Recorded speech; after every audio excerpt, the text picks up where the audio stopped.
You're watching the Strip Search channel on RadioFreeNY.com.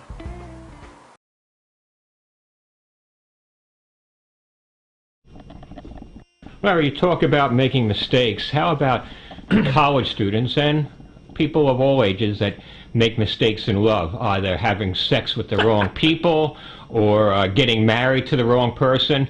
What advice do you offer college students when it comes to dating, sex, and even go so far as talk about making mistakes in marriage and how you get out of a bad marriage? You know, if you're ever going to screw up any area of your life, I'll guarantee you that it will be with someone else. We all make more mistakes when it turns to loving someone than in any other area of our lives. I've certainly made my share. I've been in a bad marriage. You're going to find yourself in a bad marriage probably. We all do from time to time. Here's what I learned about marriage. A good divorce is always better than a bad marriage. Divorces are expensive. They ought to be. They're worth it. Sometimes it's wrong to stay in a bad marriage.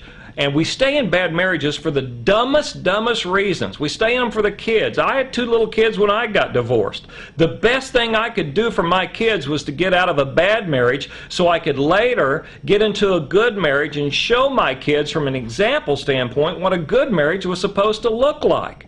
And yet, college is the time we fall in love. College is the time we start trying new things. Well, the best thing you ought to do in college is experiment with a lot of people. Don't commit yourself too early. Number one, because you're there to learn and you don't want to waste your money. Get your education and fall in love as far down the road as you possibly can. Then you're trying to get a job with the education that you've learned. And so we've got so much going on in our brain and we clutter it up with love. Calm down. If you want to have sex, I think sex is the best thing anybody ever gave us. I think we ought to have as much sex as we can, as possible, with as many people who will let us. Now let me tell you what that means though.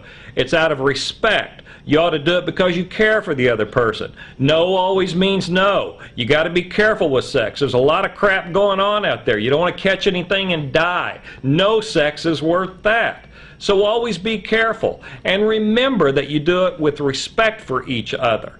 I'm very pro-sex, but I'm very pro-safety, and I'm even more pro-respect for the other person above your own needs. That's what you got to be reminded of when it comes down to having sex. Don't just get drunk and do stupid stuff. And when it comes to falling in love, you need to fall in love with a lot of people before you know it's the right person. It's okay to love lots of different folks along the way before you finally say, holy crap, I got to look at this person every single morning for the rest of my life. I got to put up with their stinky self and their farts and all that other crap. People aren't as pretty when you've been married to them for 20 years as they are right before you're going to marry them or while you're dating them. You know, you got to remember this is forever and ever and ever. So you make sure you really love that person enough to put up with them for a long time. And let me tell you what, I've been married for a good long while. You know why I love my wife? It's because she's willing to put up with my crap. You know, let me tell you, that's the best thing you can do is find someone who's willing to put up with you because you're no picnic, I'll guarantee it.